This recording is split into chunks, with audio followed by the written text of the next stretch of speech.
এবার সেনা পাঠিয়ে ইরানের তেলে দখল নেয়ার হুমকি ট্রাম্পের, পাল্টা হুঁশিয়ারি তেহরানের। আমেরিকানদের জন্য কি দোজখ হবে ইরান?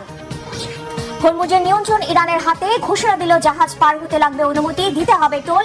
শেষ হচ্ছে কি আমেরিকার মোড়লগিরি? ইরানের সস্তা ড্রোনের আঘাতে ভেঙে টুকরো হলো $70 কোটি মার্কিন নজরদারি বিমান। মধ্যপ্রাচ্যে টিকতে পারবে কি আমেরিকা? আসসালামু আলাইকুম, দেখছিলেন Bangla vision world news headline.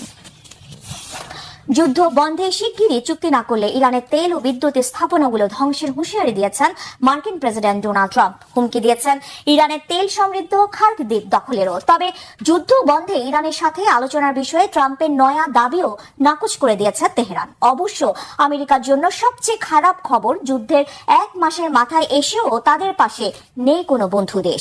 Spain সাফ জানিয়ে দিয়েছে ইরানের বিরুদ্ধে যুদ্ধে তাদের আকাশসীমা ব্যবহার করতে পারবে না কোনো মার্কিন বিমান। সেই সাথে আবারও যুদ্ধে যোগ না দেওয়ার ঘোষণা দিয়েছে যুক্তরাজ্য। তারপরও ইরানের ভেতরে আমেরিকার সেনা পাঠালে কতটা ভয়ঙ্কর হবে এর পরিণতি?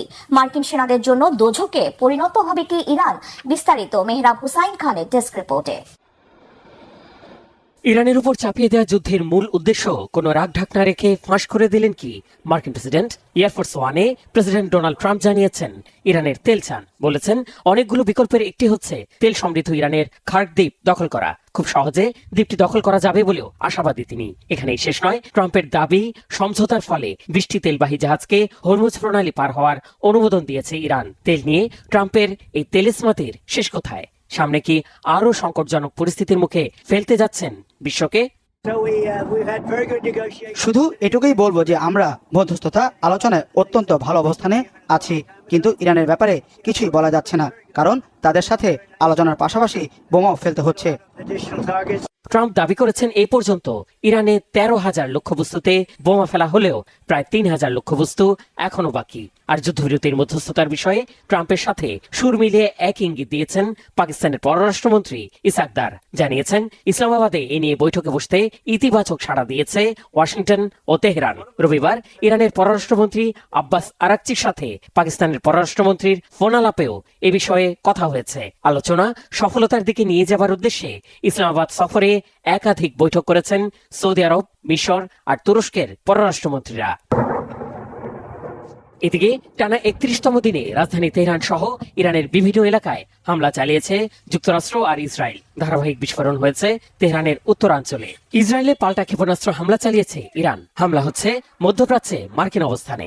বিস্ফোরণ হয়েছে ইরাকের বাগদাদে মার্কিন সামরিক ঘাঁটি ভিক্টোরিতে। এতে আগুন ধরেছে একটি ইরাকি সামরিক বিমানে। এছাড়া সৌদি আরবের আল খার্জ, কুয়েতের আরিফজান আর বাহরাইনের শেখ ইসা মার্কিন সামরিক ঘাঁটিতেও হামলায় ব্যাপক ক্ষতি সাধনের দাবি করেছে ইরানের বিপ্লবী গার্ড IRGC। বলা হয়েছে সৌদি আরবে প্রিন্স সুলতান মার্কিন ঘাঁটিতে চালানো হামলায় ধ্বংস হয়েছে মার্কিন বাহিনীর বিশেষ বিমান E-3 সেন্ট্রি, যা উড়ন্ত রাডার হিসেবে পরিচিত। এছাড়া যুদ্ধবিমানের জন্য অপরিহার্য কমপক্ষে 5টি রিফুয়েলিং ট্যাঙ্কার বিমান KC-135ও ধ্বংস হয়েছে।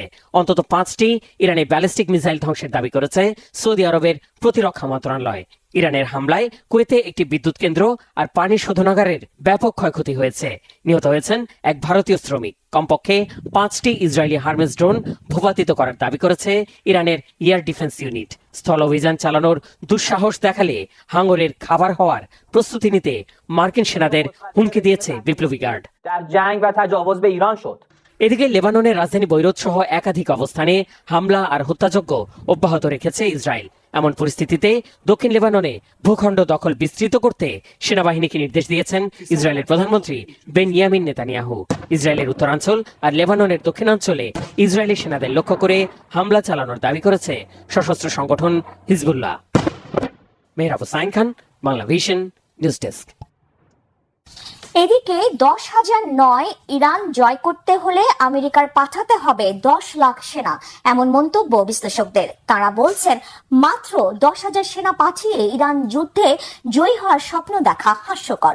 জটিল ভৌগোলিক অবস্থান আর বিশাল আয়তনের ইরানকে দখলে নিতে গিয়ে চড়া মূল্য দিতে হতে পারে মার্কিন সেনাদের, শঙ্কা বিশ্লেষকদের। হিজল জোবাইরের ডেস্ক রিপোর্টে বিস্তারিত।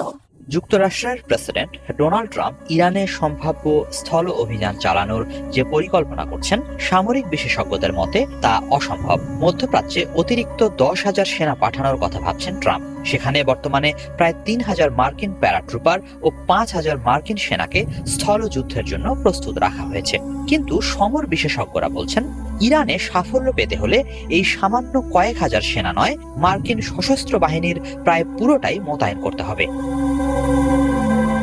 এ নিয়ে প্রভাবশালী ব্রিটিশ সংবাদ মাধ্যম দ্য ইন্ডিপেন্ডেন্টে বিশ্লেষণী এক লেখায় 2003 সালে ইরাক অভিযানের প্রসঙ্গ তুলে সাংবাদিক স্যাম কাইলি বলেছেন, তৎকালীন president George W Bush Iraq আক্রমণ শুরু করেছিলেন এবং 2007-8 সালে সেখানে যুদ্ধ তুঙ্গে থাকাকালে মার্কিন ও মিত্র বাহিনীর প্রায় 1,85,000 সৈন্য মোতায়েন করা হয়। সে সময় তাদের সাথে যোগ দিয়ে ইরাকি সরকারি বাহিনীর প্রায় 4.5 থেকে 5 লাখ সদস্য বিদ্রোহ দমনে অংশ নিয়েছিল।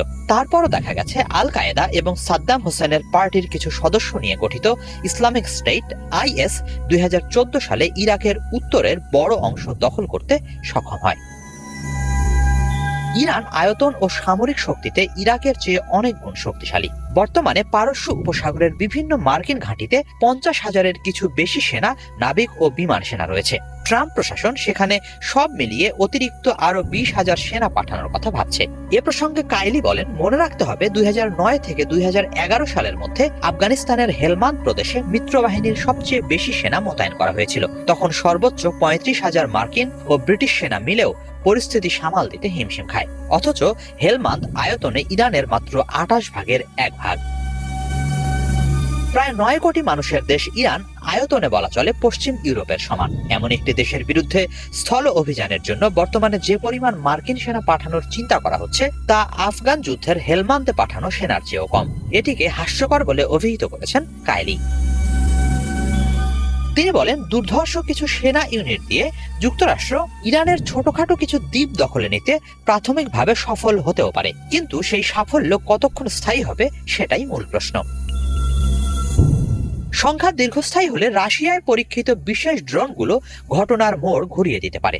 রাশিয়া নিশ্চিতভাবেই ইরানে সেসব ড্রোন সরবরাহ করবেন বলে মনে করা হচ্ছে। হয়তো দেখা যাবে ঝাঁকে ঝাঁকে সেসব ড্রোন মার্কিন সেনাদের ওপর হামলা চালাচ্ছে এবং সরাসরি সম্প্রচার করা হচ্ছে সেই করুণ দৃশ্য। ইরাক ও আফগান যুদ্ধের অভিজ্ঞতা সম্পন্ন লেফটেন্যান্ট জেনারেল স্যার নিক বোল্টনের মতে, ইরানে স্থল অভিযানের জন্য যুক্তরাষ্ট্র ও তার মিত্রদের কয়েক লাখ সেনা প্রয়োজন হবে। ন্যাটোর সাবেক কয়েকজন জেনারেলও মনে করেন, ইরানে স্থলযুদ্ধে সফল হতে হলে যুক্তরাষ্ট্রকে 10 লাখের বেশি সেনা পাঠাতে হবে। হিজল জোবায়ের, বাংলা ভিশন। সুয়েজ খালকে ঘিরে একসময় যেভাবে পতন ঘটেছিল ব্রিটিশ সাম্রাজ্যের, তেমনি এবার হরমুজ প্রণালীকে ঘিরে কি শেষ হবে আমেরিকার মোড়লগিরি? বিশ্ব বাণিজ্য ও তেলের সরবরাহের এই গুরুত্বপূর্ণ পথের নিয়ন্ত্রণ এখন ইরানের হাতে থাকায় কমে গেছে আমেরিকার গুরুত্ব। এরই মধ্যে হরমুজ প্রণালী পরিচালনা ও টোল আদায়ের জন্য নতুন ব্যবস্থা চালুর কথা ভাবছে ইরান। নয়া ব্যবস্থায় ইরানের অনুমতি ছাড়া কোনো জাহাজ ওই প্রণালী দিয়ে চলাচল করতে পারবে না, দিতে হবে টোল। তাহলে কি সত্যি পতন ঘটছে আমেরিকার মোড়লগিরির? ডেস্ক রিপোর্টে জানাচ্ছেন ইমরান মাহমুদ। একসময়কার প্রতাপশালী ব্রিটিশ সাম্রাজ্যের পতন ঘটেছিল সুয়েজ খালের জন্য। একইভাবে হরমুজ প্রণালী কি বিশ্বজুড়ে আমেরিকার মোড়লগিরির পতন ঘটাবে? একবিংশ শতাব্দীতে দাঁড়িয়ে অনেক বিশ্লেষক মনে করছেন, হরমুজ প্রণালী মার্কিন যুক্তরাষ্ট্রের বৈশ্বিক আধিপত্য বা হেজিমনির জন্য একই রকম একটি সুয়েজ মুহূর্ত বা সুয়েজ মুভমেন্ট হয়ে দাঁড়িয়ে আছে। 1956 সালের সুয়েজ সংকট ছিল ব্রিটিশ সাম্রাজ্যের কফিনের শেষ পেরেক। মিশরের তৎকালীন প্রেসিডেন্ট জামাল আবদেল নাসের যখন সুয়েজ খাল জাতীয়করণ করেন, তখন ব্রিটেন, ফ্রান্স এবং ইসরায়েল সামরিক শক্তি দিয়ে তা পুনরুদ্ধারের চেষ্টা করেছিল। কিন্তু সোভিয়েত ইউনিয়নের হুমকি এবং খোদ যুক্তরাষ্ট্রের অসহযোগিতার মুখে ব্রিটেনকে অপমানজনকভাবে পিছু হটতে হয়। এই ঘটনায় বিশ্বকে জানিয়ে দিয়েছিল যে ব্রিটেনের আধিপত্যের দিন শেষ।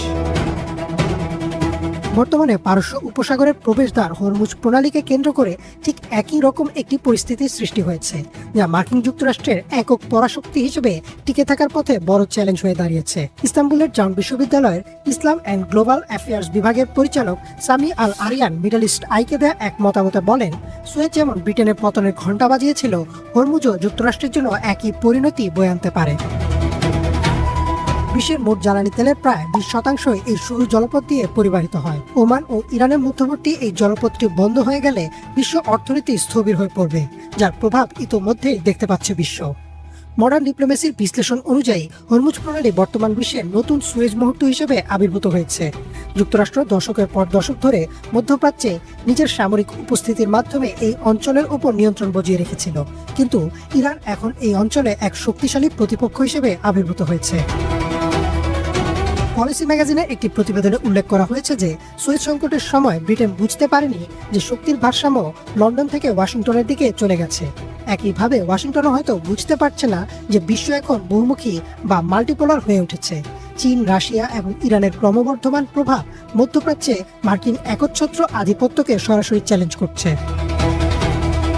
সুয়েজ সংকটের সময় ব্রিটেন তার অর্থনৈতিক সক্ষমতার উপর অতিরিক্ত আত্মবিশ্বাসী ছিল।